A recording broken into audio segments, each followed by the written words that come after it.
Finding the brief's owner. Ang naiwang brief na lang ng lalaking naka one night stand niya ang clue para mahanap ang ama ng anak niya. Simulan na natin ang nakakatuwang kwento natin ngayon. Noah Martinez! Sigaw ni Zoe sa buong pangalan ng lalaki. Napahinto tuloy si Noah at nilingon siya. Patuloy siyang naglakad papalapit kay Noah at nang makalapit ay huminto si Zoe at may hinagis ito. Nasalo naman ni Noah ang hinagis ni Zoe. Hindi ba't sa'yo yung brief na yan? Naiwan mo yan 5 years ago sa motel kung saan may nangyari sa atin. May diin at puno ng tapang na sabi ni Zoe. Buti na nga lamang nasalunga niya ito. Mabilis nga na lumingon si Noah sa paligid at walang ibang tao. Ako bang kinakausap mo? Baka nagkakamali ka lang, miss. Hindi ko alam ang sinasabi mo. Sabi pa nga niya, saka hinagis pabalik kay Zoe ang brief na nasalo niya at nasalo naman yon ni Zoe. Hindi ako pwedeng magkamali, ikaw ang matagal ko nang hinahanap. Nabuntis mo ko at ikaw ang ama ng anak ko. I'm sorry miss, pero wala talaga akong alam sa sinasabi mo eh. Sambit muli ni Noah at mabilis na tumalikod at tinungo ang kotse niya. Hindi naman kagad nakapag-react si Zoe sa biglang pagtalikod ni Noah. Hanggang sa nakita na nga lamang niya ang papalayo nitong kotse. Napahilot naman sa noon niya si Zoe dahil akala niya ay magiging madali lang lahat pero mukhang akala lang pala yun. Paano mo nga ba may tatama ang isang hindi sinasadyang pagkakamali na nalipasan na ng maraming taon? Mabibigyan pa rin ba ng tamang katarungan ng pagkakamali na umpisa pa lang ay wala nang kasiguraduhan kung may tatama ba sa hinaharap? Simulan natin ang kwento. Malakas na tugtog kaagad ang bumungad kay Zoe nang makapasok siya sa isang pribadong bar sa syudad. Hindi talaga mahilig sa bar si Zoe pero dahil sa kaibigan niyang si Kyla at sa pagiging heartbroken nga niya, ngayon ay napilitan na nga lamang siyang pumasok. Unang beses niya ito dahil sobrang strict ng parents niya at ayaw rin niya sa mga maiingay na lugar. Ang dami talagang gwapo dito, hindi nakakasawa. Pasigaw na sabi pa ni Kyla. Ang ingay naman dito, Kyla. Umuwi na lang kaya tayo. Sigaw naman ni Zoe. Ano? Umuwi? Hay ka ba? Kararating lang natin tapos uwi ka agad. Mag-enjoy ka nga muna, Zoe. Sigaw pabalik ni Kyla. Napabuga naman ang hangin si Zoe at tinungo nila ang counter. Umorder si Kyla nang inumin at binigyan din si Zoe. 23 na naman sila, parehas kaya hindi labag sa batas ang ginagawa nila pero labag sa loob ni Zoe. Kahit ganoon ay masakit ang puso niya.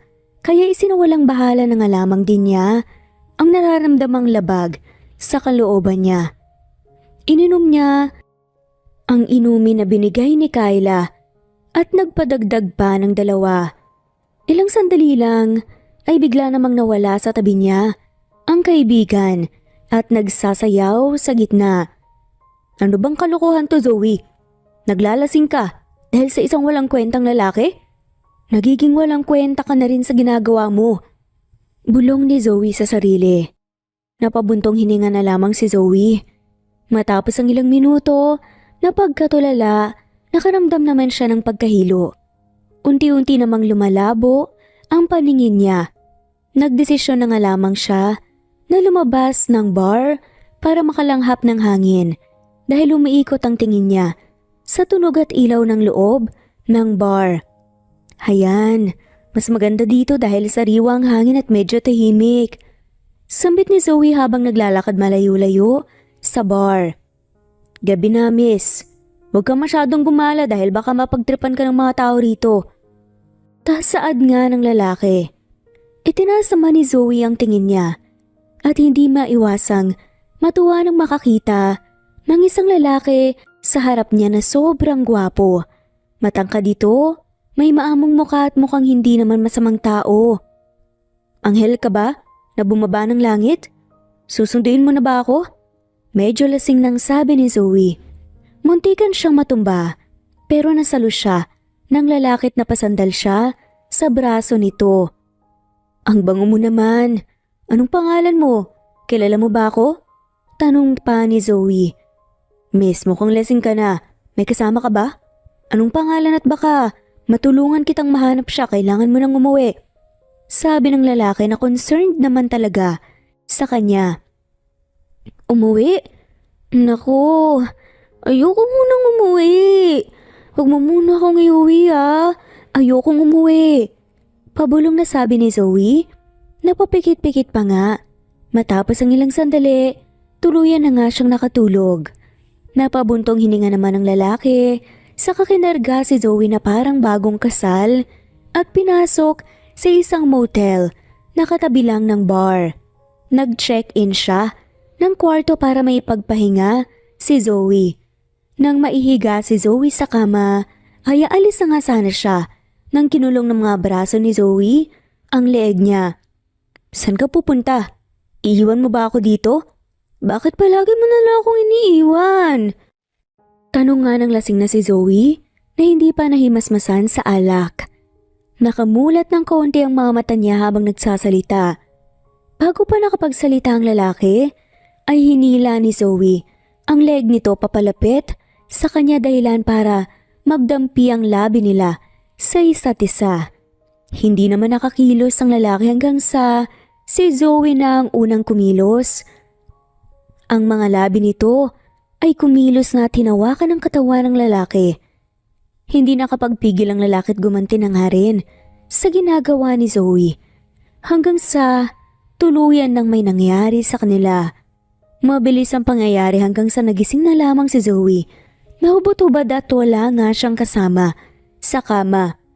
Teka, anong nangyari? Seryoso ba to? Tanong ni Zoe sa kawalan. Inikot niya ang tingin sa paligid at halos maiyak dahil walang CCTV ang kwarto.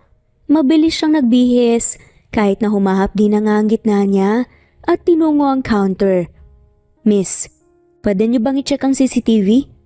At tignan kung sinong lalaki na kasama ko kagabi? Kailangan kong makita ang mukha niya at malaman kung sino siya. Sabi ni Zoe sa staff na nasa counter ng motel.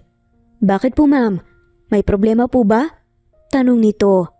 Hindi ko kasi siya kilala pero may nangyari sa amin. Hindi pwede yun. Sagot naman ni Zoe. Hindi po kasi namin basta-basta magagawa ang gusto nyo. Kailangan ng legal na proseso. Saka ma'am, hindi rin sana kayo sumasama sa kung sino-sino kung ayaw nyo ng one night stand sa hindi nyo kakilala. Hindi naman nakapagsalita si Zoe sa sinabi nito. Dahan-dahan na lamang siyang tumalikod at nagdesisyon na bumalik sa kwarto para tignan kung may naiwan man lang ba ang lalaki para makapagtuturo kung sino ito. Hindi naman inaasahan ni Zoe na mangyayari yun. Malinaw na malinaw sa kanyang naalala niya at alam niyang malaki ang pagkakamali niya kaya kailangan niyang makilala ang lalaki na nakasiping niya. Naaalala kong nangyari pero bakit hindi ko maalala ang pagmumukha niya? Sino ba kasi siya? Hindi pamilyar ang mukha niya. Frustrated na sabi ni Zoe. Habang iniikot ang kwarto kung saan siya gumising, nang nakahubad ay napahintungan na nga lamang siya. Nang may maaninag na tela sa ilalim ng kama, mabilis niya itong nilapitan at kinuha. Nanlaki ang mga mata niya nang makita ang isang brief na branded. Teka, brief? Sa kanya ba tong brief na to? Sa lahat-lahat ng pwedeng clue ng pagkatao ay brief pa talaga? Hindi makapaniwalang sambit ni Zoe. Nakarinig siya ng pagkatok ng kung sino mula sa pinto, kaya agad niyang ibinulsa ang brief na hawak niya. Sino yan? Tanong ni Zoe. Cleaner po ma'am. Housekeeping po, tapos na po ang oras ng check-in niyo kaya nandito po ako para linisin sana ang kwarto. Sagot ang tao na nasa labas. Inayos na nga lamang ni Zoe ang sarili at saka binuksan ang pinto. Nagpasalamat siya sa cleaner sa pagpapaalala na tapos na nga ang oras ng check-in bago umalis nang tuluyan sa building ng motel. Naiinis niyang tinungo ang parking lot kung saan nakaparada ang kotse. Saka ito pinaandar at kinuha ang cellphone niya para tawagan ang kaibigan. In fairness branded na branded ang brief niya. Siguro mayaman ang may-ari niyan. May pagkamanghang sabi pa ni Kyla habang nakatingin sa brief na nilagay ni Zoe sa mesa. Magkatabi silang magkaupo sa sofa na nasa sala ng bahay ni Kyla. Tulungan mo kong mahanap ang may-ari ng brief na yan, Kyla. Seryoso at tila nagsusumamo na saad ni Zoe. At bakit naman? Para saan pa? Pupunta ka na ng States bukas, diba? Kalimutan mo na lang yun at least. Nakatingin ka ng one night stand after kang lokohin ng ex mo, diba? At bago ka umalis ng bansa. Natatawang sabi pa ni Kyla. Sa tingin mo masaya ako sa nangyari? Ayos sana kung kilala ko Pero hindi. Paano kung adik pala yun at may sakit, diba? Eh di magpa-check up ka. Pero doon sa States, balitaan mo na lang ako at kapag hindi maganda ang resulta, tutulungan kitang mahanap ang lalaking yun. Kahit saan pa siya nagtatago, sa ilalim man ng dagat o lupa. Paninigurado pa nga ni Kyla. Hays, sige na nga. Makaalis na nga para makapaghanda na rin para bukas. Sabi na nga lamang ni Zoe, saka kinuha ang brief at ibinulsa. Tumayo siya at nagpaalam na nga rin ng maayos kay Kyla bago umalis at umuwi sa kanila. Kinabukasan ay tumungo si Zoe sa States. Yun kasi ang matagal na niyang plano at ang makasama niya sana ang ex-boyfriend niya. Kasi nahuli niya itong nagloloko sa kanya. Kaya siya na nga lamang ngayon ang pumunta ng States. May business ang mga magulang ni Zoe sa States at siya ang mag-handle nito. Lumipas ang ilang linggo, parang may napapansin si Zoe sa kanyang sarili. Madalas siyang mapagod, nagsusuka rin at nahihilo. Nagdesisyon si Zoe na magpa-check up dahil sa kakaiba niyang nararamdaman sa sarili. Congratulations, miss! You are 2 weeks pregnant! Natutuwang sabi ng doktor pero si Zoe ay hindi natutuwa. Puno ng gulat, pagkadismayat ka ba? Ang buong pagkatao ni Zoe. Are you not happy? This is a blessing. Sabi ulit ng doktor. Thank you po, Doc. Tanging sabi na lamang ni Zoe at nilisa ng ospital. Natulala at hindi alam ang gagawin. Gulong-gulo ang isip niya. Hindi dahil ayaw niya sa bata kundi dahil hindi pa nga siya handa sa responsibilidad ng pagiging isang magulang. Baka hindi niya mapanindigan. Sigurado rin siya na magagalit ng husto ang kanyang mga magulang. Kahit na ganoon, ay nagdesisyon pa rin si Zoe na tanggapin ang bata sa sinapupunan niya. Sumumpa naman siya sa sarili na hahanapin ang lalaking naka one night stand niya. Kikilalanin niya ito at papanagutin kung matino itong tao. Mabilis na lumipas ang mga araw, linggo, buwan, hanggang sa naging 5 taon. Malaki na ang anak ni Zoe at minahal ito ng sobra ng mga magulang niya. Nagalit man ito noong una pero kalaunan ay minahal nila ng husto ang anak ni Zoe na si Ivan. 4 na taon na nga ito ngayon. Welcome to the Philippines! Masayang bati ni Kyla nang salubungin si Zoe at Ivan sa airport. Hello po Ninang, I'm happy to see you. May ngiting sabi ni Ivan sa kaniyakap si Kyla. Hello baby Ivan, ang cute-cute mo naman talaga, nanggigigil ako sa'yo. Sobrang worth it talaga ng dinanas ni mommy mo dahil binigyan siya ng napaka-cute, napakabait at napakatalinong anak. Napangiti na nga lamang sila. May balita ba sa pinapahanap ko? Biglang tanong naman ni Zoe. Ito naman, balita ka agad.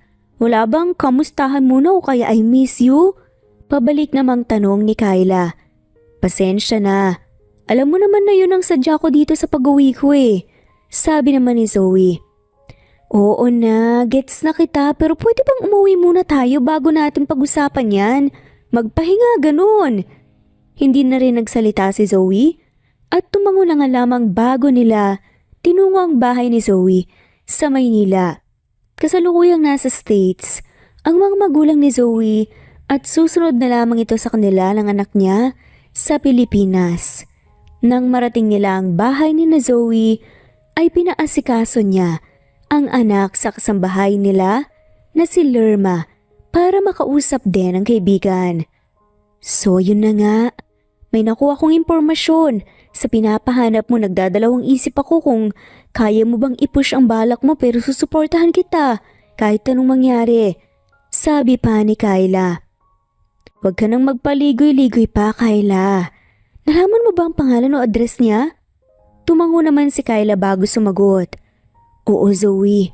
Ang hinahanap mong may-ari ng brief ng naka one night stand mo ay walang iba kundi si Noah Martinez, ang pinaka-successful na businessman dito sa bansa. Siya ang may-ari ng malaking kumpanya ng entertainment industry dito sa Pilipinas. May mga branches din siya sa iba't ibang bansa at saka dito. Noah Martinez? Kilala ko nga sila dahil sikat talaga siya pero sigurado ka ba talagang siya talaga yun? Paano naman kami nagkita noon sa labas ng bar? Habi niya kayang makipag one night stand sa hindi niya kakilala? Kunot noong tanong pa ni Zoe. O bumalay ko, siya lang ang makakasagot sa mga tanong mo. Kung papanagutin mo talaga siya, susuportahan kita. Kausapin mo siya at sana ay pakikinggan ka niya. Narinig ko sa iba. Mapili daw siya sa kinakausap niya at hindi basta-basta lumalapit sa kung sino-sino. Hindi ko nga alam kung paano may nangyari sa inyo eh. Mapili siyang tao. At strikto pa. Hindi na nakapagsalita pa si Zoe at napaisip. Hindi siya pwedeng umatras dahil kailangan ng anak niya ng ama. Kung hindi man siya panagutan ni Noah at hindi na ito tatanggapin ng anak niya, wala rin siyang problema doon. Ang mahalaga ay masabi niya kay Noah na may anak sila. Kaya rin naman niyang buhayin at talagaan mag-isang anak pero sa ngayon kasi nagsisimula ng maghanap ng ama si Ivan. Pwede ko siyang mapuntahan ngayon sa kumpanya niya? Maaga pa naman eh. Mas mabuti nang kumilos ako kaagad para matapos ng lahat ng to. Seryosong sabi ni Zoe. Kakauwi mo lang ah.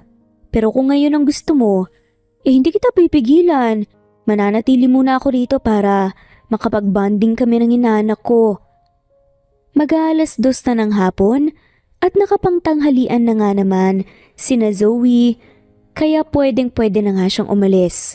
Nagpaalam lang siya ng maayos sa anak bago tuluyang umalis at tunguhin ang kumpanya ni Noah Martinez.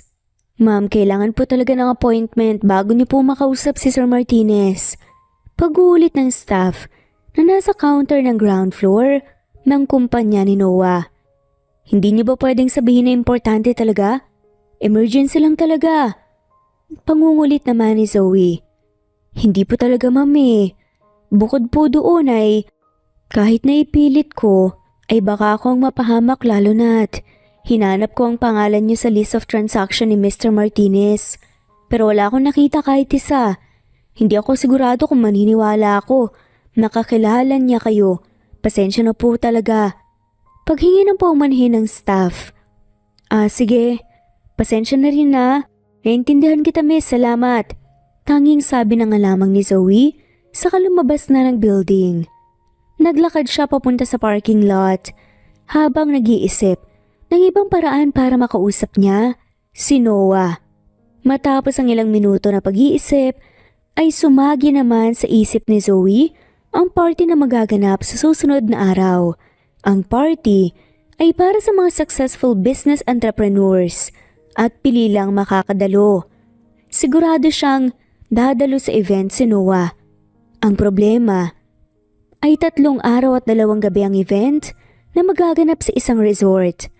Bukod kasi sa party at may mangyayari ring workshops at other activities related sa business. Hindi maaaring iwan ni Zoe ang anak ng matagal. Maaari niya naman itong dalhin pero mas maliit ang porsyento na makausap niya si Noah sa event lalo na't mailap nga ito. Nagdesisyon naman si Zoe na hintayin na lamang na makaalis o makalabas si Noah sa kumpanya. Maingat siyang nagmasid sa labas ng building hanggang sa lumipas ang ilang oras. Kilala naman ni Zoe ang mukha ni Noah dahil madalas nga din niya Lumalabas si Noah at nakitang naglalakad papunta sa parking lot na sinusundan nga niya kaagad. Nang biglang, "Noah Martinez!" Sigaw ni Zoe sa buong pangalan nito. Napahinto naman si Noah at napalingon siya. Patuloy siyang naglakad papalapit kay Noah at nang makalapit ay huminto siya at may hinagis dito. Nasalo naman ni Noah ang hinagis ni Zoe. "Hindi ba't sa'yo yung brief na yan? Naiwan mo yan 5 years ago sa motel kung saan may nangyari sa atin." May diin na puno ng tapang na sabi ni Noah. Mabilis naman lumingon-lingon si Noah sa paligid at walang ibang tao.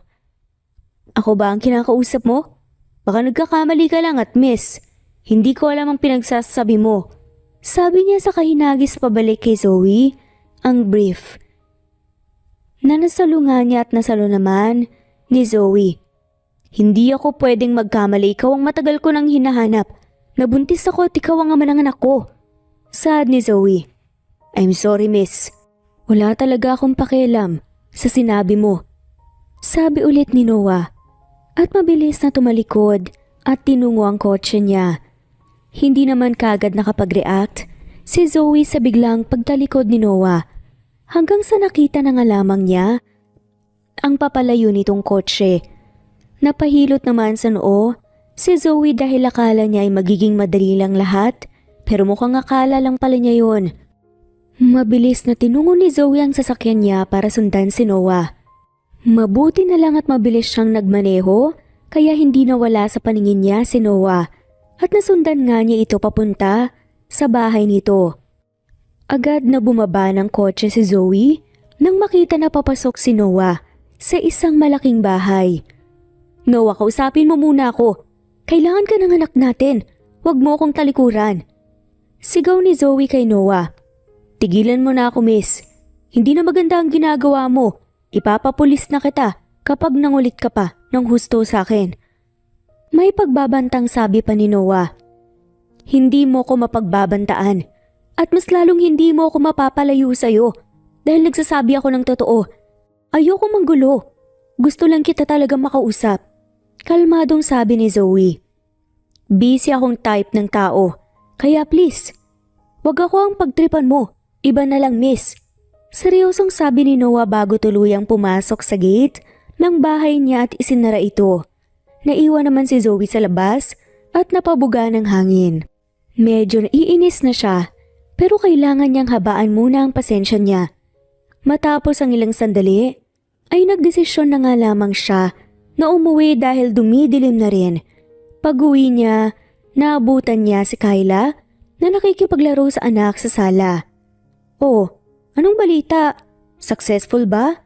Bungad na tanong ni Kyla. "Napagod ako kakahabol. Akala ko madali pero mukhang mailap nga talaga siya sa nakararami. Nakakais na." Reklamo ni Zoe saka naupo sa sofa. "Bakit po mami? Ano pong ginawa niyo po at napagod kayo?" Tanong naman ni Ivan. Ngumiti naman si Zoe bago sinagot ang anak. "Wala anak, sa amin na lang yun, ni Ninang Kyla mo, okay? Nagluluto na ba ng hapunan si Manang Lerma? Tignan mo nga sa kusina anak." Utos ni Zoe. Sumunod naman si Ivan sa sinabi ng mommy niya at tinungo ang kusina. Wala na akong maisip na paraan para makausap si Noah. Sinundan ko na siya kanina papunta sa bahay niya at pinagbantaan pa ako na ipapapulis daw niya ako kapag nagpatuloy pa ako sa pangungulit sa kanya. May inis na sabi ni Zoe. "Ano nga kaya ang dahilan?" Paano kaya kung daanin mo sa legal na paraan? Subukan mo kayang lumapit sa private lawyer ng pamilya mo at baka may paraan na legal. Sigurado akong hindi na yun matatanggihan pa ni Noah at mapagtutuunan na niya yun ng pansin. Suwestyon ni Kyla. Napaisip naman si Zoe. Matapos ang ilang sandali, ay sinubukan niyang tawagan ng private lawyer ng pamilya niya. Sinabi nito na may paraan kaya nabuhayan ng loob si Zoe. Matapos makipag-usap sa lawyer, sa tawag ay sakto namang tapos ng magluto si Lerma. Sabay-sabay na rin silang kumain lahat. Pagkatapos kumain nagpaalam na rin si Kyla na umuwi sa kanila. Kinabukasan, inasikaso ng lawyer ni Zoe ang dapat na asikasuhin.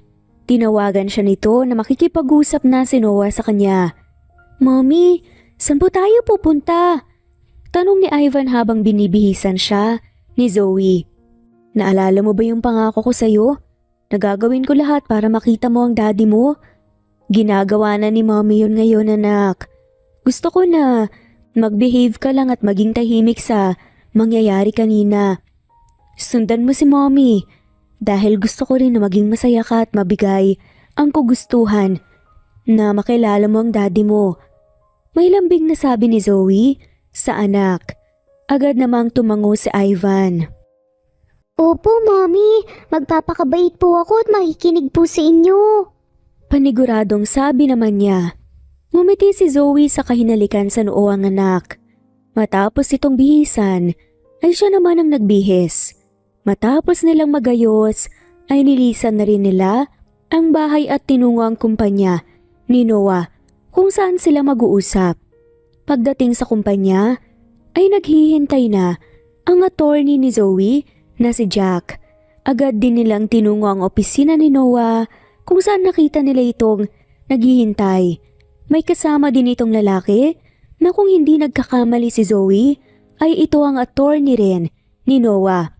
"Have a seat," sabi ni Noah. Umupo naman si Zoe kasama ang attorney niya sa isang mahabang sofa na katapat ng sofa rin na inuupuan ni Noah. Kinandong naman ni Zoe ang anak na titig kay Noah. "Mommy, siya po ba ang daddy ko?" Tanong ni Ivan. "Hindi ako ang daddy mo pero kung ako nga talaga, hindi ako tatalikod sa responsibilidad ko. Kapag sinayang niyo lang talaga ang oras ko, kakasuhan ko kayo." Seryosong sabi ni Noah. "Huwag kang magbanta sa harap ng bata. Magpakita ka naman ng mabuting gawa, kahit pilit lang." Saway ni Zoe. Medyo nahiya naman si Noah. "May playroom kami rito. Ipapadala ko muna ang anak mo doon. Huwag kang mag-alala. Marami naman ang nagbabantay doon," sabi ni Noah.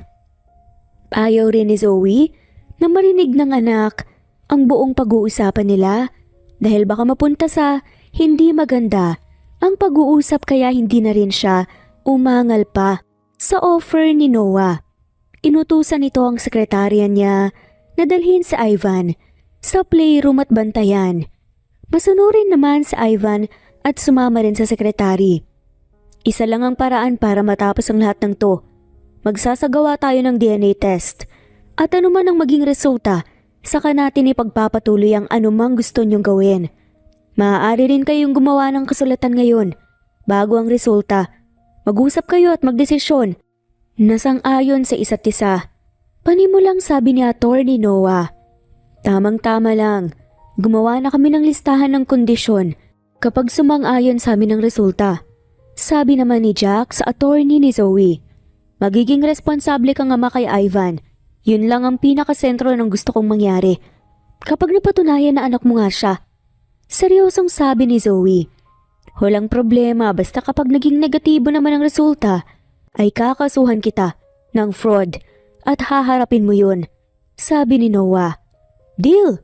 Puno ng tapang na sabi naman ni Zoe. Nagpatuloy ang pag-uusap nila sa mga legal na posibilidad kapag lumabas na si Noah nga ang ama ni Ivan. Maraming benefits na makukuha sa Ivan pero hindi yun ang habol ni Zoe. Sa huli nagkasundo din sila sa pinag-usapan nila. Dumating din ang isang professional na doktor na kilalang kilala na siyang kukuha ng DNA sample ng mag-ama. Para makasiguro, sumali na rin si Zoe sa DNA test dahil baka naghihinala si Noah na hindi anak ni Zoe sa Ivan. Matapos makakuha ng sample, ay umalis na rin si Zoe kasama ang anak.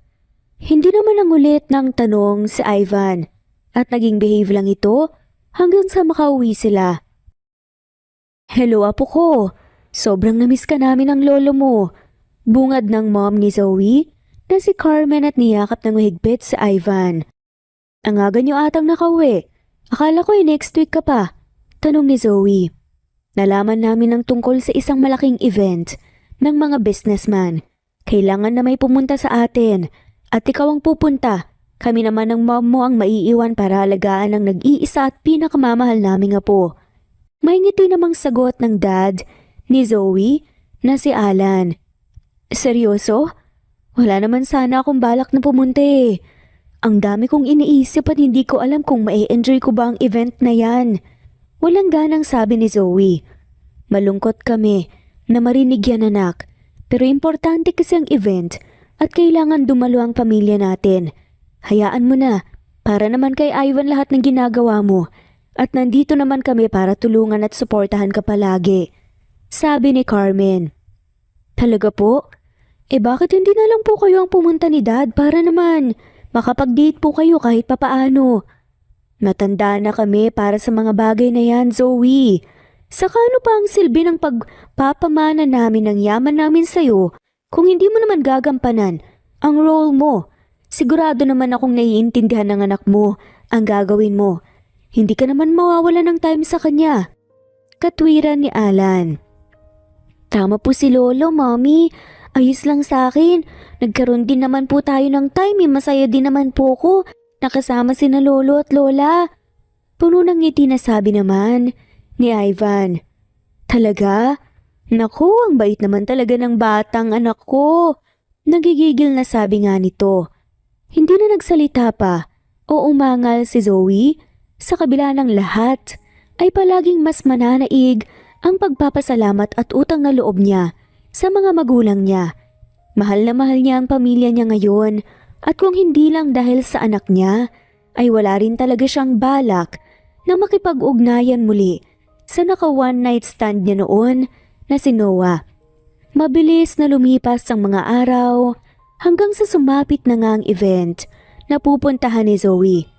Handa na lahat ng gamit niya at siya lang ang magmamaneho papunta sa venue sa isang resort. Nagpaalam na siya ng maayos sa mga magulang niya at sa anak. Nangako rin siya na babalik kagad lalo kapag tumawag ito at nagkaproblema. Tinungo nga rin ni Zoe ang resort at dumating naman siya na safe doon. Good morning po ma'am. May I ask your name po para mahanap ko po kung ano ang number ng room na tutulugan nyo? May ngiting tanong ng staff nang makapasok si Zoe sa main hall ng hotel na nasa loob lang ng resort. Zoe Miller. Sagot naman ni Zoe. Ay, isa pala po kayo sa mga VIP. Sasamahan po kayo ng kasama ko sa room ng VIPs. I hope you enjoyed your stay here, ma'am. Have a great day. Nagpasalamat naman si Zoe at sinundan ng isa pang staff nang kunin ito ang maleta na dala niya. Sinundan niya itong sumakay sa elevator hanggang sa marating nila ang 10th floor ng building at naihatid nga siya nito sa magiging kwarto niya sa 3 araw niyang pamamalagi sa resort. Nagpasalamat si Zoe bago pumasok sa kwarto. Ang ganda dito. Iba talaga kapag may very important person. Bulong pa ni Zoe.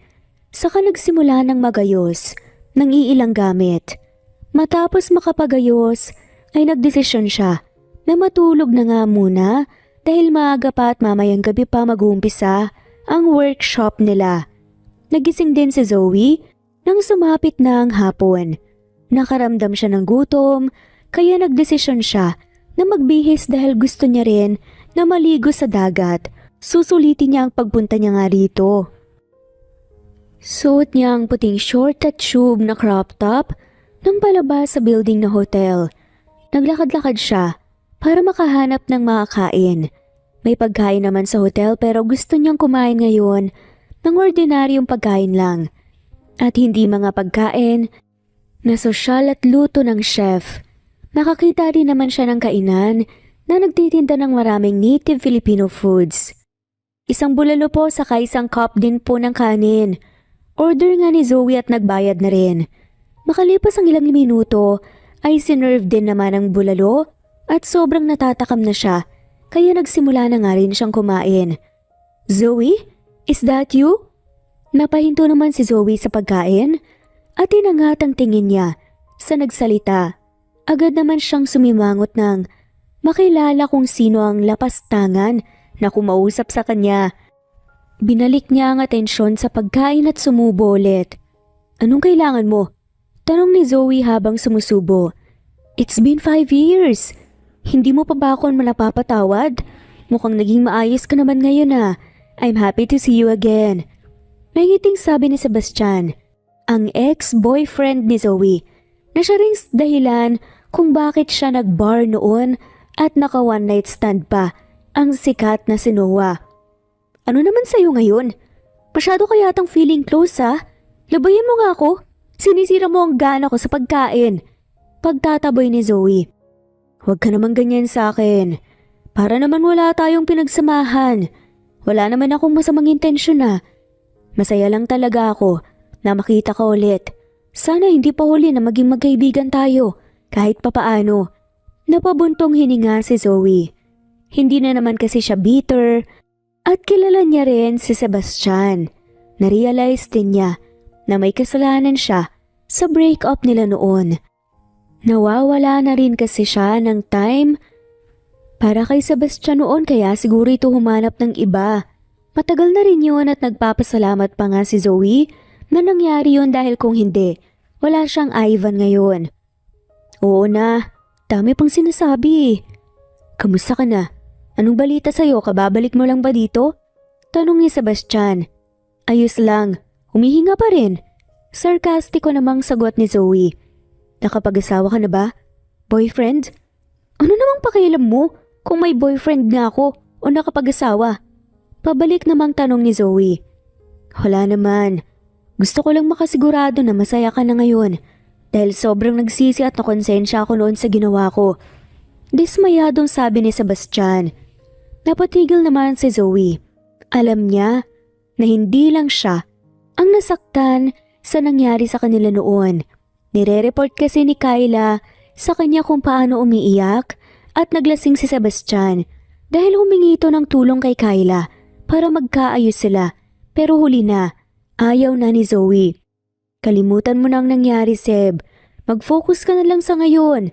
Tanggapin na natin ng buo ang mga nangyari at tapos na yun. Sabi naman ni Zoe. Ngumiti naman si Sebastian, saka tumango. Dumating ang order niya at kumain na rin siya. Naunang matapos kumain si Zoe, kaya nagpaalam siya na aalis na. Hindi naman pinigilan ni Sebastian na tumalis na rin. Tinungo ni Zoe ang dalampasigan at taimtim na pinagmasdan ang dagat.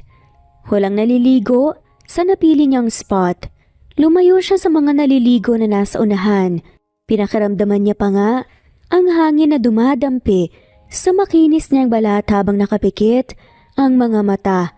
Sobrang tahimik at nagugustuhan ni Zoe ang katahimikan na nararanasan niya ngayon. Inaalala niya ang isang bagay. Kung hindi siya nabuntis, ano kayang ginagawa niya ngayon? Anong ginagawa mo rito? Sinusundan mo ba ako? Minulat ni Zoe ang mga mata nang makarinig ng familiar na boses. Lumingon siya sa tabi niya at nakita ang seryosong mukha ni Noah na nakatingin sa kanya. Nakasuot ito ng puting fitted na t-shirt at nakapadyama. Bakat na bakat ang maskulado nitong pangangatawan.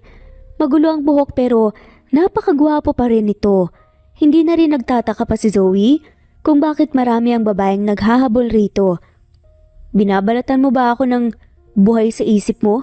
Anong klaseng tingin yan? Tanong ulit ito. Hindi naman napigilan ni Zoe na matawa at binalik nga ang tingin sa harap niya. Maliligo ka ba? Gusto mong sumabay? Mukhang masarap liguan ang dagat ngayon. Pag-iiba ni Zoe. Kagigising ko lang. Hindi rin ako mahilig sa dagat. Sabi naman ni Noah. Bahala ka. Tanging sagot na nga lamang ni Zoe at lumusong na nga sa dagat. Lumangoy na nga rin siya sa ilalim para tuluyang mabasa ang buong katawan niya. Malinaw na malinaw ang dagat.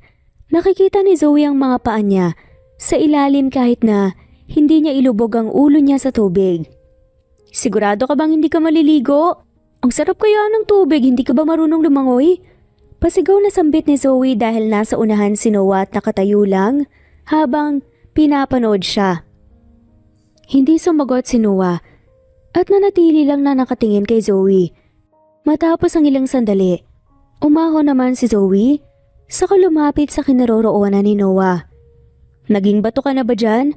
Bakit hindi ka sumasagot sa mga sinasabi ko, ha? Tanong ni Zoe nang makalapit kay Noah. Ayoko lang sumigaw. At mukhang hindi mo naman ako marinig kung sasagot ako mula rito. Sige na, maligo ka na. Aalis na rin ako. Madami pa akong gagawin. Sabi ni Noah at mukhang akmang tatalikod na nga sana nang hawakan ni Zoe ang kamay niya at malakas na itong hinila papunta sa may dagat. Dahil sa gulat ay walang nagawa si Noah nang tuluyan ng mabasa ang kalahati ng katawan niya sa tubig dagat. Hindi ka ba marunong lumangoy? Sumababaw lang tayo kung hindi ka marunong. Sabi ni Zoe at pinatalsikan pa nga si Noah ng tubig sa dagat hanggang sa mabasa ito. Matapos ang ilang sandali ay hindi naman gumanti si Noah at bigla na nga lamang sumulong sa tubig. Nabigla si Zoe, lalo na nang mabilis itong lumangoy papalayo sa kanya. Marunong ka naman palang lumangoy, nahiya ka pa.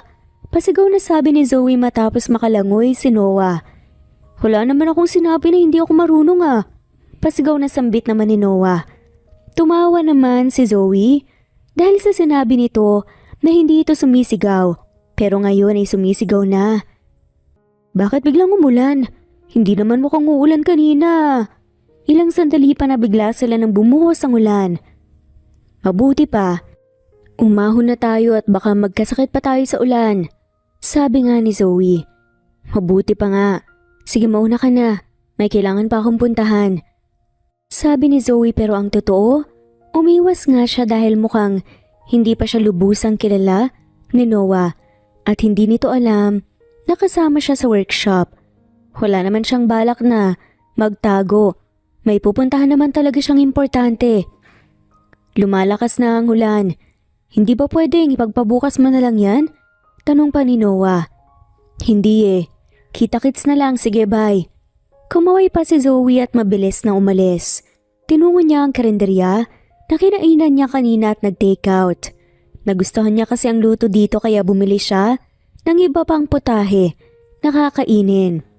Matapos makabili ay tumila naman ang ulan kaya agad ding bumalik si Zoe sa hotel room niya. Naligo siya at nagbihis bago sinimulang kainin ang binili niyang mga pagkain. Matapos ang ilang minuto ay naghanda na rin si Zoe dahil mag-alas 8 na nga ng gabi at magsisimula na ang unang workshop nila na gaganapin lang naman sa function hall ng hotel. Casual lang ang attire nila. Lumipas ang buong gabi ng workshop na hindi nakita ni Zoe si Noah dahil marami rin palang tao.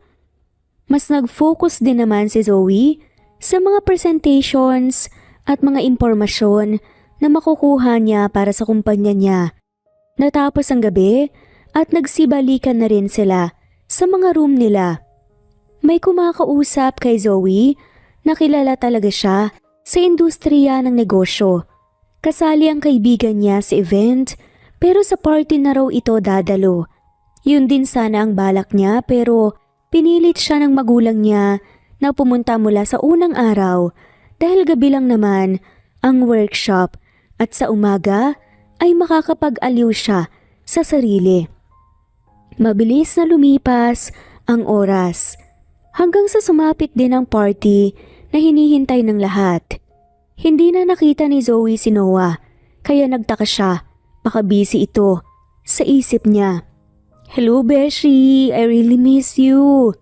Bungad ni Kyla nang makapasok sa room ni Zoe na kasalukuyang nag-aayos. Buhay ka pa pala. Akala ko hindi ka na pupunta rito at iiwan mo na lang ako dito eh. Hindi mo rin binanggit na nandito na rin si Sebastian. Kunot noong sabi ni Zoe. Nakalimutan ko yata ang part na yun ah. Sorry naman, busy talaga ako sa kumpanya namin. Ang daming emergency. Baka aabot sa punto na luluhod na ako sa harap mo para humingi ng tulong sa'yo.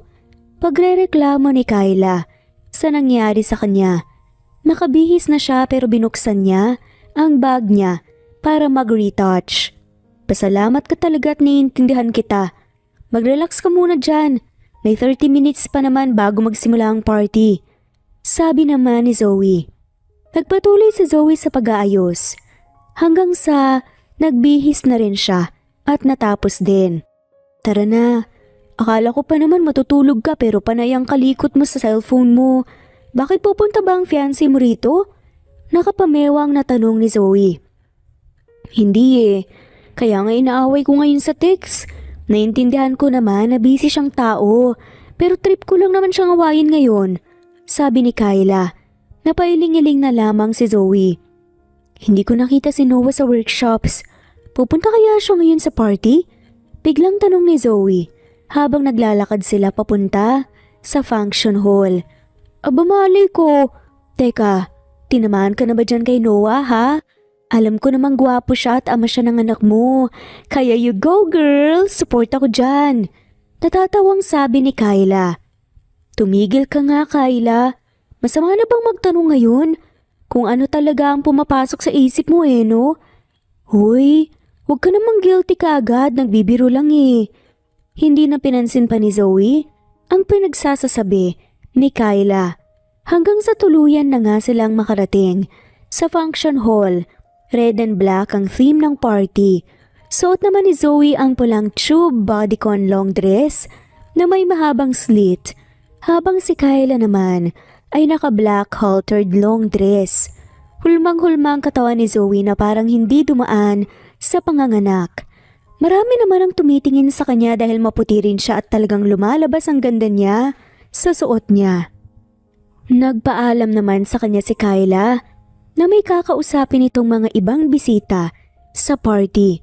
Hinayaan naman ni Zoe na humiwalay si Kyla sa kanya. May mga kumausap sa kanya at marami din ang nagpakilala. Tinanggap naman ni Zoe ang mga ito at hindi siya masyadong nagsasalita. Ayaw niyang masyadong makipag-close, lalo na't iba talaga ang takbo ng industriya ng negosyo. Zoe, nandito ka na naman? Anong ginagawa mo rito? Nagugulhang tanong ni Noah na lumapit kay Zoe. Medyo nabigla naman si Zoe pero ngumiti rin siya. Isa ako sa naimbita rito. Huwag nang maraming tanong, may balita ka na ba sa DNA test? Akala ko ba 3 araw may resulta na? Tanong ni Zoe. Kahapon pa may resulta. Hindi ko naman alam kung saan ka mahahagilap kaya hindi ko agad na balita. Sinabi ko rin sa attorney mo na ako nang magsasabi kaya hindi kanya tinawagan. Kalmadong sabi ni Noah. Kung ganoon, anong lumabas sa resulta? Tanong ni Zoe. Bago pa nakasagot si Noah, ay may sumingit naman na pag-uusap nila.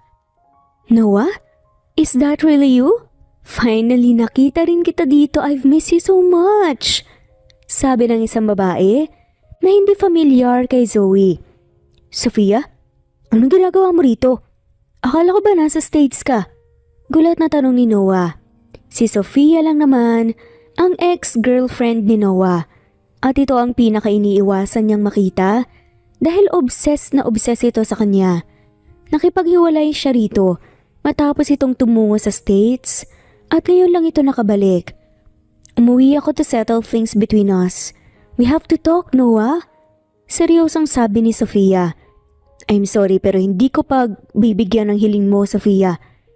Pagpapaumanhin ni Noah. Sabay tanggal ng kamay ni Sofia na nakapulupot sa braso niya at tumabi kay Zoe. I am with my fiancé right now. It's a disrespectful thing for her kung makikipag-usap ako sa ex-girlfriend ko, sabi ni Noah. Nagulat naman si Zoe sa sinabi nito at agad din niyang binawi ang gulat nang makuha niya ang gustong iparating ni Noah. Nang tignan siya nito, hinawakan naman ni Zoe ang braso ni Noah at inilagay ni Noah ang kamay niya sa bewang ni Zoe. Ikaw pala ang ex-girlfriend niya. Nice to meet you. May pekeng ngiti na sabi ni Zoe. Fiancé? Pinagloloko mo ba ako, Noah? Alam ko lahat ng tungkol sa'yo mula umpisa at wala akong narinig kailanman na may fiancé ka. Do you really hate me that much at umabot ka pa sa pagsisinungaling at pagpapanggap? Mukha ba talaga akong tanga sa'yo? Galit na tanong ni Sofia. Alam mo ang sagot sa tanong mo, Sofia. May diin namang sabi ni Noah. How dare you say that? Minahal lang kita at ginaganito mo na ako? At itong babae na to, ito ang ipapalit mo sa akin? Wala siyang kwenta. Pasigaw na sabi ni Sofia at sasampalin na sana si Zoe. Nang mahuli ni Zoe ang kamay niya.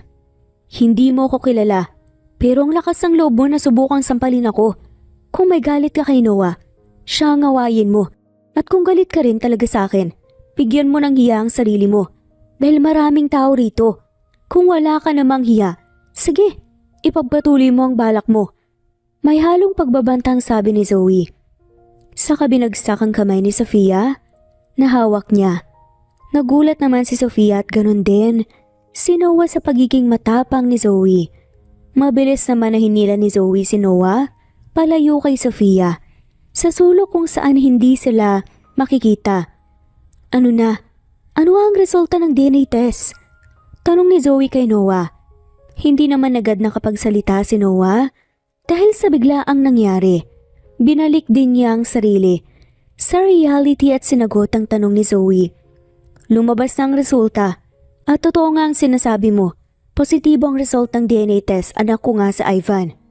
Seryosong saad ni Noah. Nabuhayan naman si Zoe dahil kinakabahan talaga siya. Ayaw niya naman na mapahiya at mas ayaw niya rin na mapahiya ang anak niya. Mukhang pasasalamatan niya ng gusto ang kaibigan niyang si Kyla sa lahat ng naitulong nito. Naalala ko na rin, ikaw pala yung nakita ko sa bar 5 years ago. Matagal ko na yung kinalimutan dahil kakabreak lang namin ni Sofia noon. At inisip ko na talagang mali ang nangyaring yun. Dagdag pa ni Noah. Tama ka, mali nga ang nangyaring yun pero kung hindi yun nangyari ay wala naman akong cute na anak. Gusto ko lang talaga na makilala ka niya at makilala mo siya, Noah. Ayoko na ipilit sa'yo ang responsibilidad na hinihingi ko kung ayaw mo talaga. Mahina lang ang pag-uusap nila para makasigurado na walang makakarinig. Medyo malayo rin naman sila sa ibang tao kaya insecure ang pag-uusap nila. Tutuparin ko ang napag-usapan natin, Zoe. Huwag ka mag-alala. Hindi ako tumatalikod sa mga binibitawan kong salita. Seryosong sabi ni Noah. Ngumiti naman ang tipid si Zoe at tumango. Nagpasya naman siya na magpatuloy sa pag-uusap pagkatapos ng party dahil magfo-focus muna sila sa event. Nagkasundo naman sila na huwag ipagsabi ang sitwasyon nila ngayon. Ayaw rin kasi ni Zoe na marami ang may intriga sa mga pribado nilang buhay. Nagpatuloy naman ang party hanggang sa natapos din ito successfully. Hindi na rin nakita pa ni Zoe si Sofia. Nagkita sila ulit ni Sebastian pero binati lang siya nito at hindi na kinulit pa. Matapos ang party ay nagkanya-kanya na nga rin ng pahinga at uwi ang mga to. Nagpaalam naman si Kyla kay Zoe na uuwi ito. Kinabukasan naghanda si Zoe para umuwi. Nagkita sila ni Noah. Gusto nitong sumama pa uwi dahil gusto nitong makita si Ivan. Hindi naman umangal pa si Zoe roon at mabilis na pumayag. Sigurado siyang matutuwa ng husto ang anak niya. Welcome home, Mommy! Masayang bungad nga na bati ni Ivan nang makapasok si Zoe sa loob ng bahay nila. Hello anak, miss na kita. May surprise ako sa'yo. May ngiting sabi ni Zoe. Talaga po, ano po yan, Mommy? Excited na tanong ni Ivan. Lumabas na ang resulta ng DNA test at kasama ko ngayon ang daddy mo. Puno ng ngiting sabi ni Zoe. Pumasok naman si Noah sa loob habang si Ivan ay nakatingin lang sa kanila.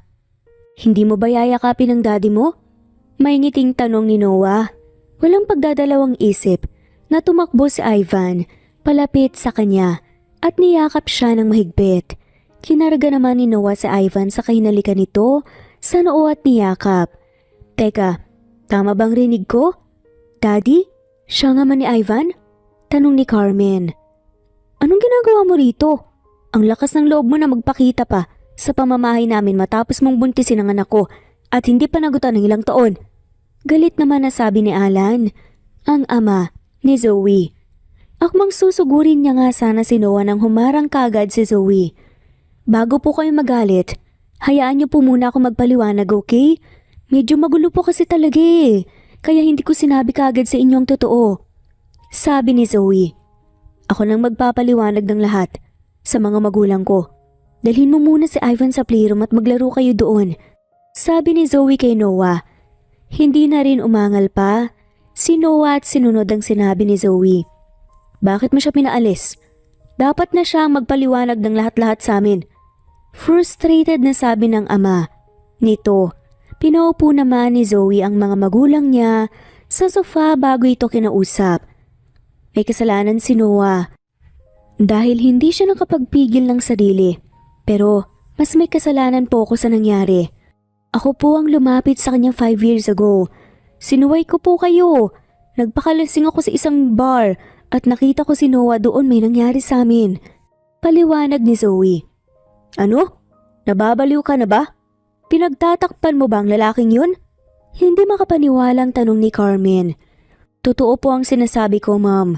Inaayos na namin ni Noah ang lahat ngayon kaya hayaan niyo na lang po muna kami. Malalaki na rin po kami. Nangako naman siya na magiging responsable siyang ama kay Ivan. Saka noon pa, hindi ko siya nakilala kaagad. Tinulungan lang ako ni Kyla na mahanap siya para makilala siya ni Ivan. Hindi nga po niya alam eh. Dagdag pa ni Zoe. Hindi mo na lang sana siya hinanap. Kaya naman nating alagaan at buhayin si Ivan ah. May diin namang sabi ni Alan. Napabuntong hininga si Zoe. Dad, alam nating lahat na kailangan din ni Ivan ng ama. Kung ikaw ang nasa sitwasyon niya, hindi mo ba gugustuhin na makilala ang anak mo? Hindi naman nakapagsalita si Alan sa sinabi ng anak. Totoo naman yun. Tumahimik na lamang siya at nag-isip. Si Ivan lang ang pananagutan niya? Eh ikaw ba? Hindi niyo ba balak na magsama at magpakasal? Buuin ang pamilya niyo? Tanong muli ni Carmen. Ma, hindi naman po madali ang sinasabi niyo. Lalo na't hindi pa namin kilala ni Noah ang isa't isa noon. Hayaan niyo lang naman po muna kami, okay? Bumuntong hininga si Alan. As if naman may magagawa pa kami, 'di ba? Sabi niya. Huwag kayong mag-alala, Mom, Dad. Hindi naman namin hahayaan na masaktan o maapektuhan si Ivan sa sitwasyon namin ngayon. Panigurado nga ni Zoe. Wala na ring nagawa pa sina Carmen at Alan sa gusto ng anak dahil malaki na nga ito at may sarili ng desisyon. Susuportahan na lang nila si Zoe anuman ang mangyari. Nagkamali man ito ay nakahanda sila palagi. Natulungan ng anak lalo na at nag-iisang anak lang din si Zoe. Matapos mag-usap ay pinuntahan ni Zoe ang magama sa ikalawang palapag ng bahay kung nasa ng playroom. Nadatnan ni Zoe na bukas ang pinto kaya sumilip siya roon. Nakita niya naman na naglalaro sina Noah at Ivan at mukhang enjoy na enjoy ang dalawa sa ginagawa. Ang saya niyo ah, bungad ni Zoe at pumasok sa loob. Malaki ang playroom ni Ivan dahil ang lolo at lola nito ang nagpagawa na talagang nalakihan at ginandahan pa nila. Mommy, sabi ni Daddy mamamasyal daw po tayo mamaya sa amusement park. Excited na sabi ni Ivan.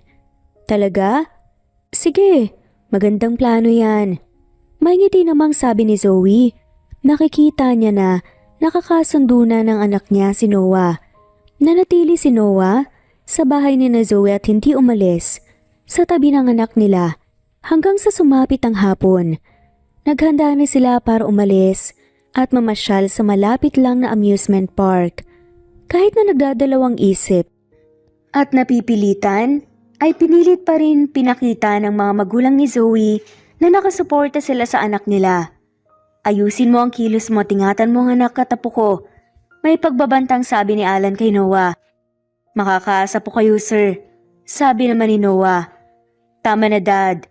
Huwag kang mambabanta sa harap ng apo mo. Saway naman ni Zoe. Mabilis naman na napalitan nang may ngiti sa labi ang seryosong mukha ni Alan. Ano ka ba, pinapaalalahanan ko lang siya. Hindi ako marunong magbanta, no? Masama yun. Sabi niya. Hinalikan ni Alan sa noo si Ivan bago ito tuluyang umalis. Napailing-iling naman si Zoe at nakikita niya na mukhang makaka-adjust na nga ang mom niya pero stricto pa rin ang dad niya. Well, hindi niya naman masisisi ang mga ito at nagpapasalamat talaga siya dahil sobrang bait ng mga magulang niya sa kabila ng mga kalokohan at maling desisyon na ginawa niya sa buhay. Naglakad sina Zoe, Noah at Ivan papasok sa entrance ng amusement park. Agad na namilog ang mga mata ni Ivan sa dami ng makukulay na rides, mga lobo at tawanan ng mga bata sa paligid. Mommy, Daddy, gusto ko pong sumakay ng Ferris wheel. Sigaw ni Ivan habang hinihila ang kamay ni Noah. Napatingin si Zoe kay Noah at nakitang medyo namutla ito. Takot ka sa heights? Tila nag-aalalang tanong ni Zoe. Hindi naman nakapagsalita si Noah. Hindi naman masyado. Tara, subukan nating sumakay sa lahat ng gustong sakyan ni Ivan. Yaya ni Noah kay Zoe. Sumang-ayon si Zoe at una nga nilang sinakyan ng Ferris wheel. Masayang-masaya naman si Ivan sa loob ng Ferris wheel, lalo na nang magsimula itong mandar. Pansin naman ni Zoe ang pangangamba ni Noah, kaya tinabihan nga niya ito at hinawakan ang kamay. Busy naman si Ivan na tumitingin-tingin sa labas ng Ferris wheel. Sinabi mo na lang sana na takot ka sa heights para hindi mo mapilit ang sarili mo dito. Paano kung mahimatay ka ngayon? Ako ang mamomroblema. Bulong ni Zoe. Hayaan mo na. Kaya ko to para kay Ivan. Sabi naman ni Noah. Akmang babawiin nga ni Zoe ang kamay niya. Sa pagkakahawak sa kamay ni Noah nang hawakan ito ng mahigpit ni Noah. Hindi naman napigilan ni Zoe ang sarili na mapatawa.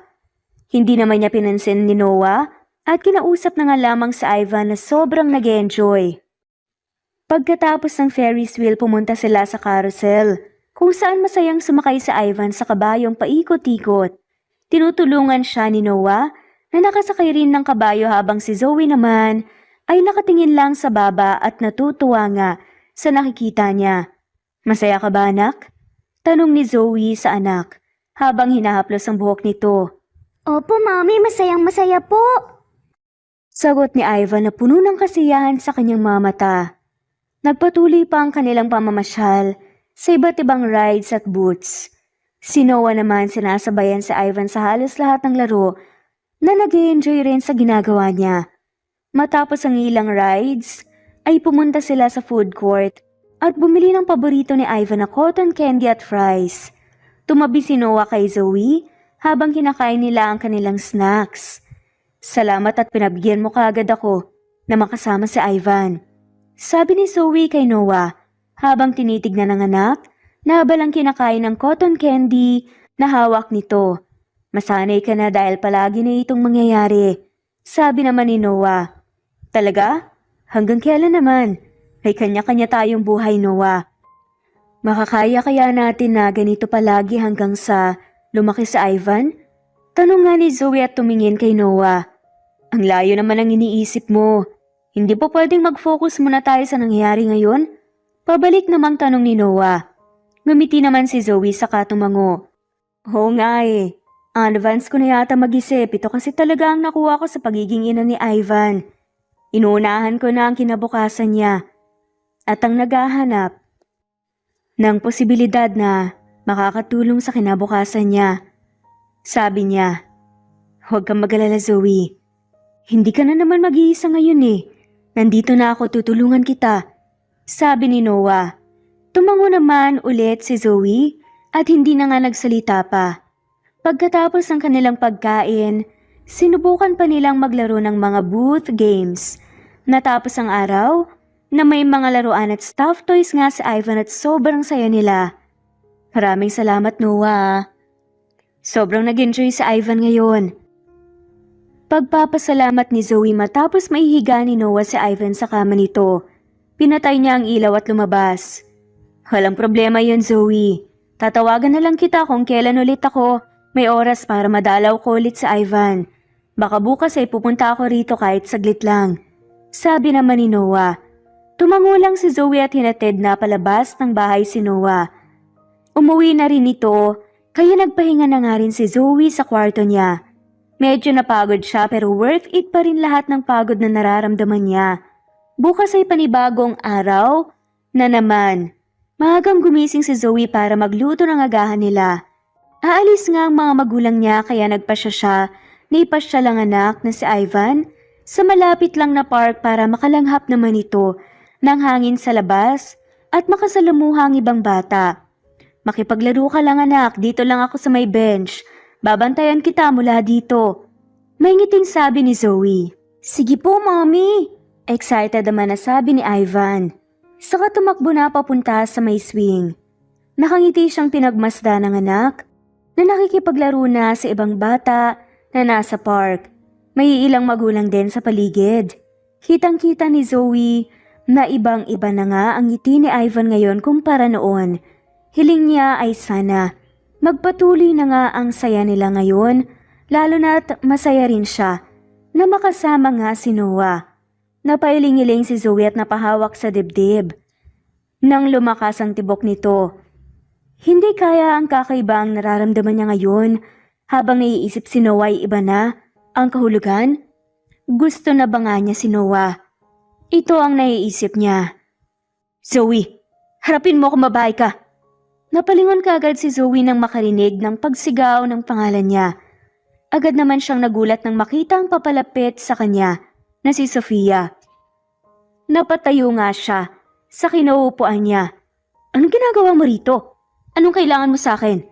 Seryosong tanong ni Zoe. Totoo ba? Totoo bang nalaman ko na may anak kayo ni Noah? Galit na tanong ni Sofia.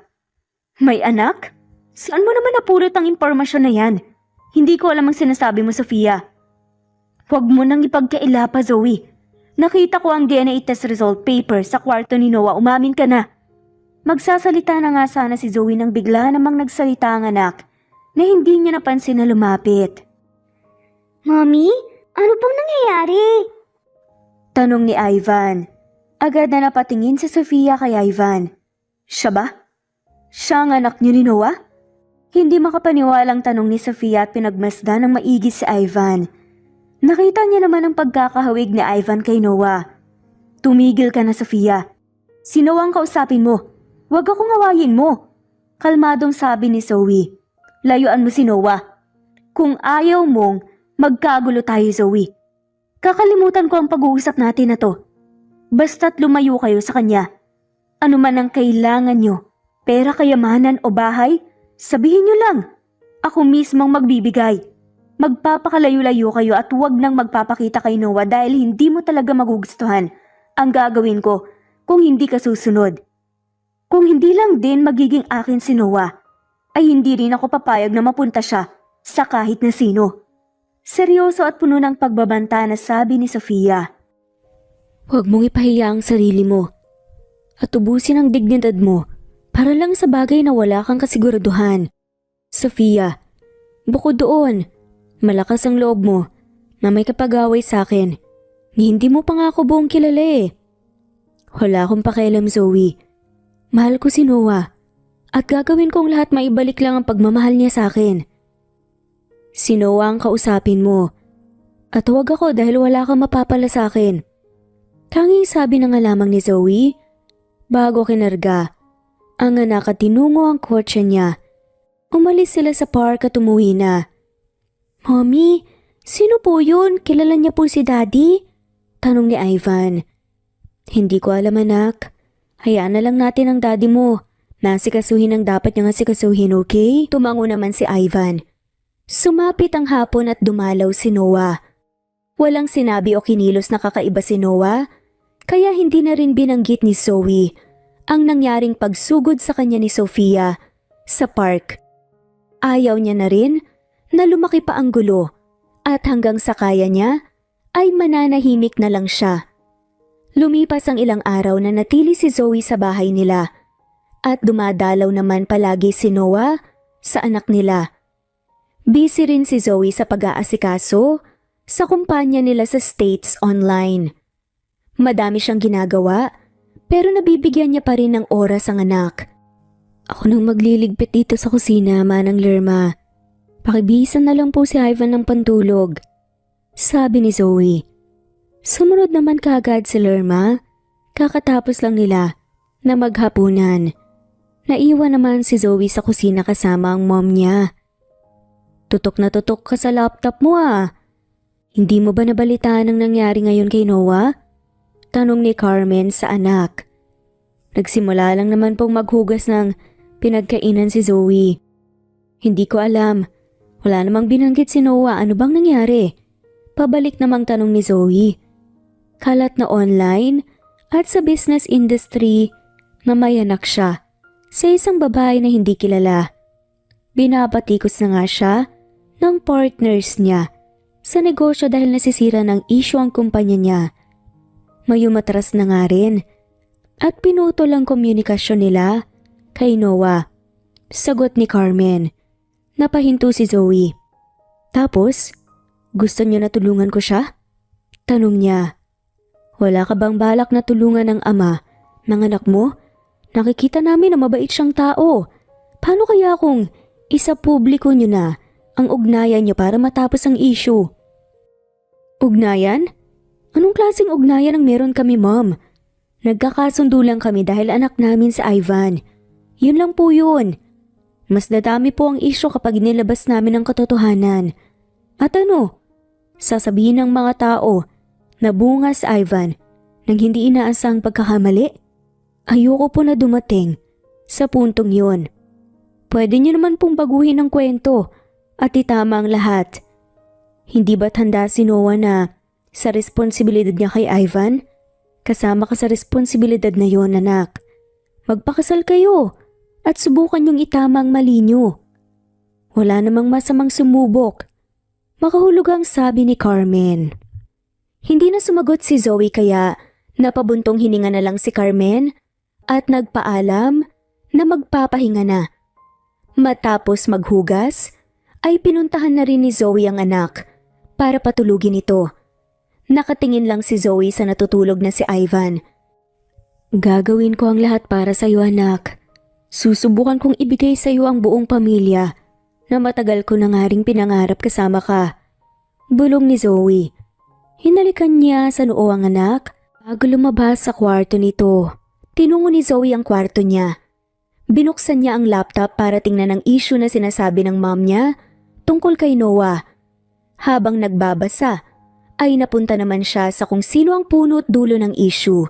Walang iba kundi si Sofia. Napabuntong hininga si Zoe sa kaniligpit na ang laptop niya at humiga sa kama. Kinabukasan binilin ni Zoe ang anak sa mga magulang dahil may importante siyang aasikasuhin. Tinungo niya ang kumpanya ni Noah. Kilala na siya ng staff sa counter kaya agad din siyang pinapasok nito. Ma'am, sa opisina na lang po kayo maghintay dahil nasa important meeting pa po kasi si Sir Martinez. Sabi ng staff. Talaga? Saan ginaganap ang meeting? Anong floor? Tanong nga ni Zoe. Nagtataka man, ay sinagot din naman niya ito. Nasa 9th floor po. Sagot nga ng staff. Nagpasalamat naman si Zoe nang maihatid siya nito sa opisina ni Noah. Walang tao sa loob. Nang maramdaman na nakaalis na ang staff, ay mabilis namang lumabas sa opisina ni Noah si Zoe at sumakay ng elevator. Agad niyang tinungo ang ikasyam na palapag at hinanap ang meeting room na nakita din naman niya. Binuksan niya ang pinto at agad na napunta sa kanya lahat ng atensyon ng mga tao sa loob. Napunta ang tingin niya sa may harap kung saan nakaproject ang detalye ng issue ni Noah. Ito yata ang main topic ng meeting nila sa isip ni Zoe. Zoe? Anong ginagawa mo rito? Tanong ni Noah. Nandito ako para tulungan ka. Seryosong sagot naman ni Zoe. Zoe Miller? Nandito ka. Magkakilala kayo ni Noah? Hindi makapaniwalang tanong ng isang lalaki na medyo may katandaan na nga at lumapit kay Zoe para makipagkamay. Nice to see you again, Mr. Ramirez. May ngiting sabi naman ni Zoe. Kilala mo pa ako? Isang beses lang tayong nagkita. Isang karangalan na. Matandaan mo pa. Natutuwang sabi ni Ramirez.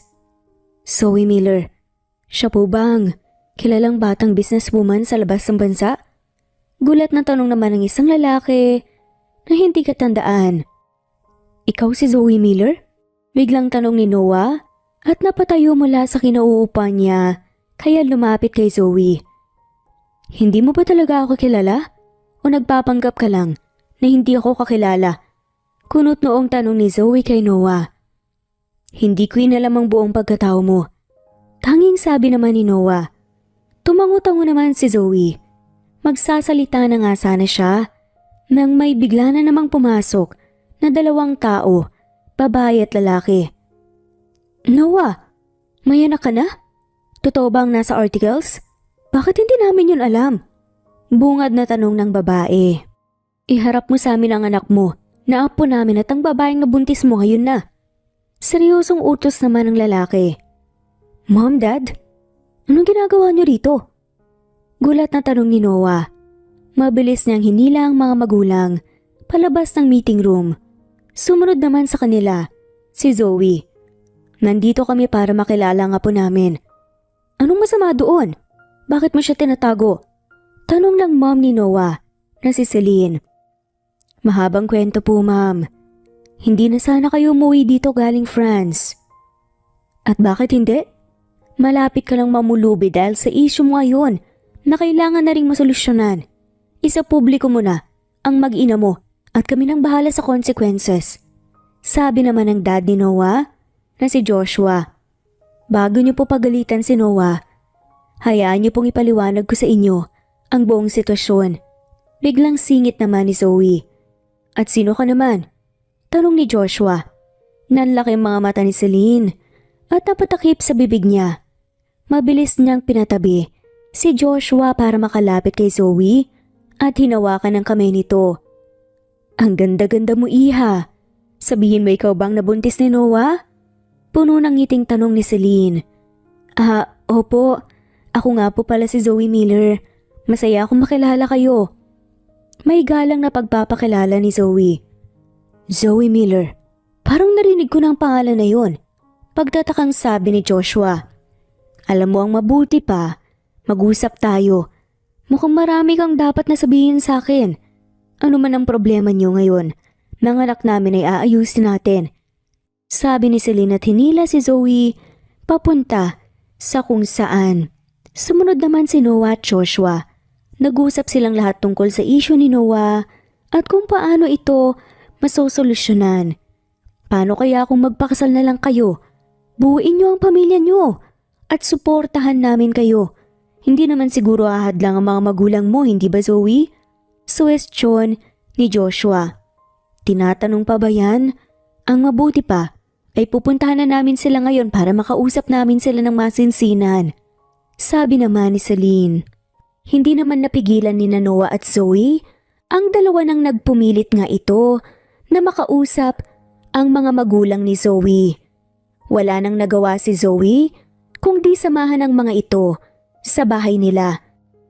Na-appreciate ko ang sinasabi mo na gusto mong tulungan ako, pero kung ayaw mo sa nangyayari ngayon, pwede na natin itong tigilan. Sabi ni Noah na siyang nagmamaneho sa kotse ni Zoe. Nakasunod naman sa kanila ang kanilang mga magulang. Ikaw ba? Wala ka bang balak na ipatigil ang kagustuhan ng mga magulang mo na makasal sa akin? Papayag ka na lang ba? Tanong pa ni Zoe. Wala naman akong problema. Kung makasal ako sa'yo, umpisa pa lang ay nakikita kong mabait ka. Lalo na't mapalaki mo nang maayos si Ivan. Hindi ba't magiging mas masaya siya kapag binuo ang pamilya natin na deserve niyang maranasan na magkaroon? Seryosong sabi ni Noah. Hindi naman nakapagsalita si Zoe. Bumilis ang tibok ng puso niya nang dahil nga sa sinabi ni Noah. Sa pagkakataong ito ay talagang napagtatanto na niya na may nararamdaman nga siya kay Noah. Narating din nila ang bahay ni Zoe at nagharap-harap na nga ang mga magulang nila.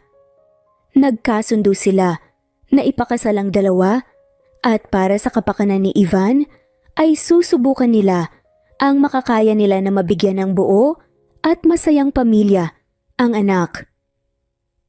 Lumipas ang mga araw at isinapubliko rin ni Noah ang tungkol sa anak niya na si Ivan at ang pagpapakasal niya kay Zoe. Marami ang nalungkot at nadismaya, pero mas marami pa rin ang sumuporta, lalo na't pareho silang dalawa na kilala sa industriya ng negosyo. Nakabawi naman si Noah sa kumpanya niya at mas maraming lumapit sa kanya para makipag-partnership. Sumapit din ang kasalan nina Zoe at Noah. Kabadong-kabado si Zoe habang tinitingnan ang sarili sa isang whole body mirror. Suot niya ang isang eleganteng puting gown at veil sa ulo niya. Ang ganda-ganda mo ngayon, Zoe. Naiyak talaga ako knowing na ang makakatuluyan mo ay ang lalaking naka one night stand mo. Hindi mo nakilala at ang matagal mong hinahanap na may-ari ng brief na naiwan niya sa motel. Naluluhang sabi ni Kyla. Hindi alam ni Zoe kung seryoso ba si Kayla sa sinasabi nito o pinatritripan lang siya nito.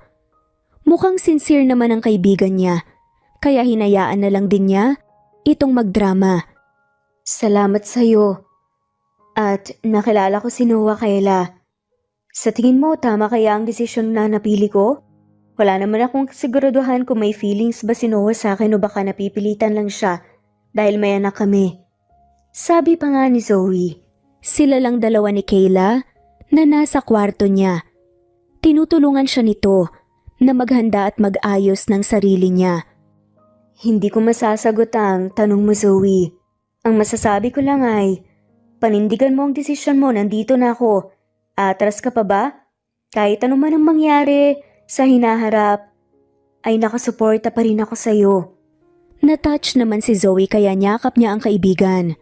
Matapos ang dramahan ay bumaba na rin sila dahil si Zoe na lang ang hinihintay sa simbahan. Pagdating nila sa simbahan, nagtipon-tipon ang pamilya at mga kaibigan. Nina Noah at Zoe sa isang malaking simbahan na napapalibutan ng mga makukulay na bulaklak at puting dekorasyon. Ang buong paligid ay puno ng kasiyahan at paghihintay. Ang sinag ng araw ay bumabagsak sa mga stained glass ng simbahan na lalong nagbigay liwanag sa espesyal na araw na ito. Sa loob ng simbahan, nakatayo si Noah sa harapan. Suot ang kanyang maayos na itim na suit at may hawak na puting bulaklak sa kanyang dibdib. Kita sa kanyang mga mata ang kaba.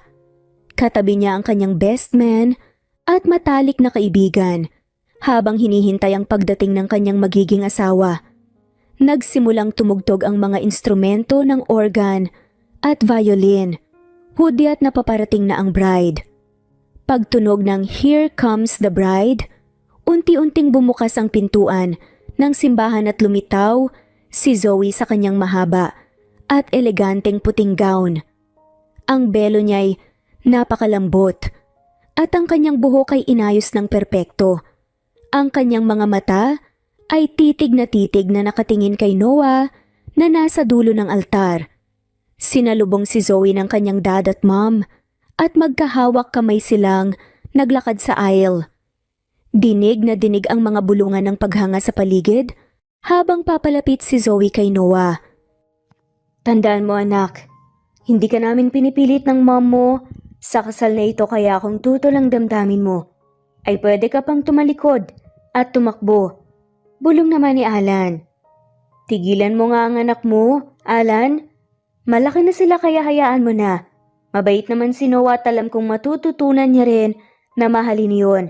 Sabi naman ni Carmen. Kilala niyo ako, Ma'am. Dad, hindi ako madaling mapilit sa anumang bagay kaya ang desisyon ko na ito ay desisyon ko talaga. Wala po kong balak na umatras. Seryosong sabi ni Zoe. Hindi na rin nagsalita pa ang mga magulang niya. Nang makarating sa altar, ipinasa ng dad ni Zoe ang kanyang kamay kay Noah at may bahagyang ngiti sa kanyang muka. Binibigay ko sa iyo ang anak ko ngayon, pero kapag hindi mo man nagustuhan ang ugali niya o kapag napagtanto mong ayaw mo sa kanya, sana ibalik mo siya ng maayos at buo sa amin. Sabi nga ni Alan at sinigo naman siya ni Carmen. Huwag po kayong mag-alala. Gagawin ko po ang lahat ng makakaya ko para hindi mangyari ang sinasabi niyo. May galang namang sabi ni Noah. Hinawakan ni Noah ang kamay ni Zoe. Umupo na rin ang mga magulang ni Zoe. Humarap silang dalawa sa harap ng pari ng simbahan.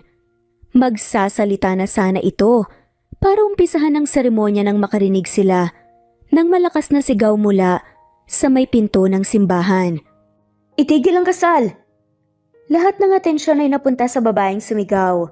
Walang iba, kundi si Sofia. Naglakad dito papalapit sa kinaroroonan ni Zoe at Noah. Anong ginagawa mo rito, Sofia? Huwag mong ipahiya ang sarili mo dito. May diin na sabi ni Noah. Huwag ipahiya? Pinahiya mo na ako noon hanggang ngayon. Minahal kita ng husto, Noah. Basta-basta mo lang ba talaga akong iiwan at kakalimutan? Alam kong hindi mo mahal si Zoe. Napipilitan ka lang dahil nagkaanak kayo nang hindi sinasadya. Pasigaw na sabi ni Sofia. Bumaba nga si Noah sa altar para harapin at lapitan si Sofia. Yan ang gusto kong linawin, Sofia. Kilala mo ako. Hindi ako basta-basta lumalapit sa kung sino pero iba ang epekto sa akin ni Zoe noon pa man. Magkaiba kayo at sigurado ako sa sarili ko na magugustuhan ko siya. Natututunan ko na nga siyang mahalin eh. Saksi ngayon ang lahat ng nandito na kahit ano man ang mangyari, bubuuin ko ang pamilya namin at walang makakasira noon. Bumaba naman si Zoe at lumapit sa kanya si Kyla na may inabot ni isang envelope. Nagkita ulit tayo, Sofia.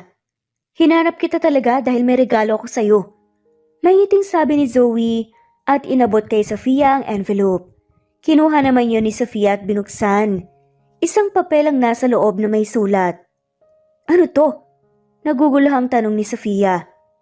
Warrant of arrest. Simula ngayon hindi ka na makakalapit sa amin ni Zoe, sa pamilya namin. Seryoso namang sagot ni Noah. Matapos ang ilang sandali, ay may pumasok na 2 pulis at hinila si Sofia palabas ng simbahan. Wala akong ginagawang masama. Bitawan niyo ako. Hindi pa ako tapos dito. Paulit-ulit na sigaw ni Sofia hanggang sa tuluyan na rin siyang nailabas ng mga pulis. Nagpatuloy rin ang seremonya. Habang nagsasalita ang pari tungkol sa kahalagahan ng pagmamahalan, katapatan at pagsasakripisyo, tahimik na nagkatinginan sina Noah at Zoe, pareho silang napangiti. Nang dumating na ang oras ng kanilang mga panata, mahigpit na hinawakan ni Noah ang kamay ni Zoe at walang alinlangang sinabing, Zoe, ang bilis ng pangyayari. Hindi ko alam kung paano nangyari ang lahat ng to pero nagpapasalamat pa rin ako dahil dumating ka sa buhay ko. Binigyan mo ako ng Ivan, nakamukhang kamukha ako talaga.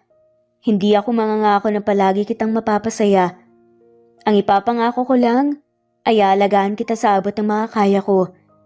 Iingatan ko kayo ng anak natin, mamahalin, hindi lolokohin at rerespetuhin.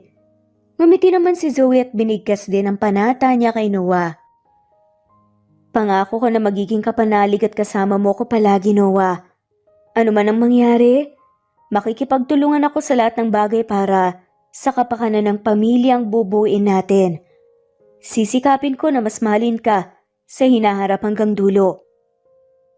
Hanggang sa wakas, saad na nga ng pare, You may now kiss the bride. I now officially announce you husband and wife. Hindi na nahiya si Zoe at Noah sa isa't isa at naghalikan sila sa labi. Pumalakpak naman ang lahat ng saksi sa kasalan. Mabilis na lumapit sa kanila ang anak niyang si Ivan, pati na rin ang mga magulang nila. Binati sila ng lahat bilang bagong kasal. Tinungo ng lahat ang resepsyon kung saan gaganapin ang wedding party at kainan.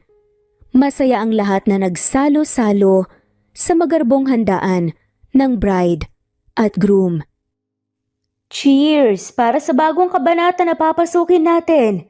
Bulungan ni Zoe at itinaas ang baso niya na may wine. Cheers sa pamilyang bubuuin natin ng matatag, masaya at kumpleto. Sabi naman ni Noah at itinaas din ang baso niya. Sabay nilang ininom ang wine. Bising-busy naman ang lahat na nasa harap nila. Nag-enjoy ang lahat sa nagaganap na party. Hindi rin itatanggi ni Zoe at Noah ang saya na nararamdaman nila sa mga oras na to. Gift ko para sa'yo, sabi ni Zoe at inabot ang isang may kaliitang box kay Noah. Nagtaka man ay tinanggap iyon ni Noah at binuksan. Hindi niya naman napigilang matawa nang makita ang nasa loob ng box.